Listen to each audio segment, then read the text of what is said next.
यहाँ मैं स्त्री की बात नहीं करूँगा, क्योंकि स्त्रियों में दादी, माँ, बुआ, चाची, बहन, बेटी और पत्नी के साथ साथ अन्य कई रिश्तों को भी गिना जाता है।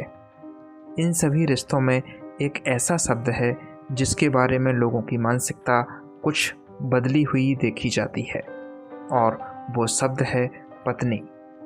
पत्नी के बल, बुद्धि, विवेक और कार्य क्षमता को लेकर तरह तरह की बातें की जाती हैं। कभी कभी पुरुष अपने अहम को बरकरार रखने के लिए जिसको वो धर्म पत्नी कहता है, उसके आत्मसम्मान से भी खेल जाता है।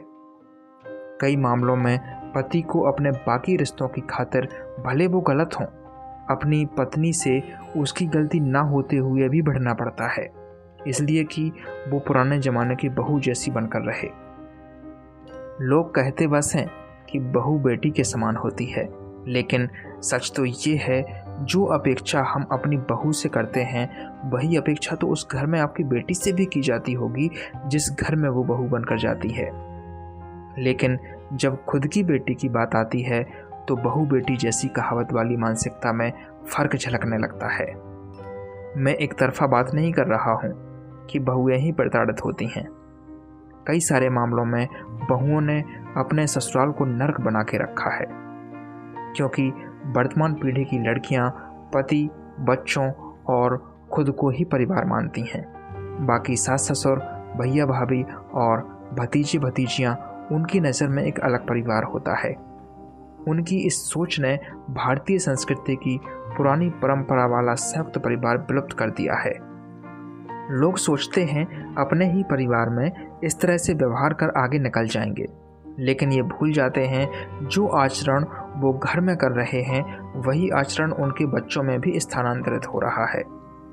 घर में बड़े बुजुर्गों और सम्माननीय लोगों के साथ आप जैसा आचरण करेंगे वैसे ही आचरण में आपके खुद के बच्चे भी पारंगत होंगे।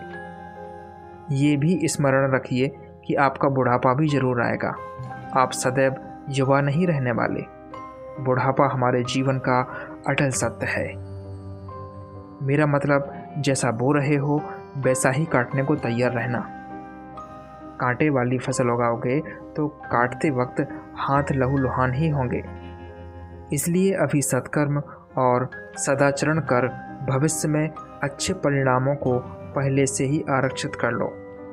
और ये तभी संभव है जब पति पत्नी के रिश्ते में पवित्रता रहेगी, जब अपने परिवार के प्रत्येक सदस्य के प्रति आदर और प्रेम भाव रहेगा। पति पत्नी को जिसने भी एक ही गाड़ी के दो पहिया और अर्धांगिनी जैसी संज्ञा दी है वो बिल्कुल सही दी है।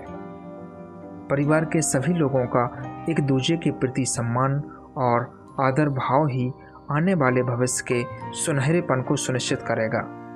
और विशेष आग्रह उन लड़कियों से जो अपने माँ बाप के प्रति, अपने भैया भाभी में बदलाव की चाहत तो रखती हैं लेकिन खुद नहीं बदलना चाहती हैं।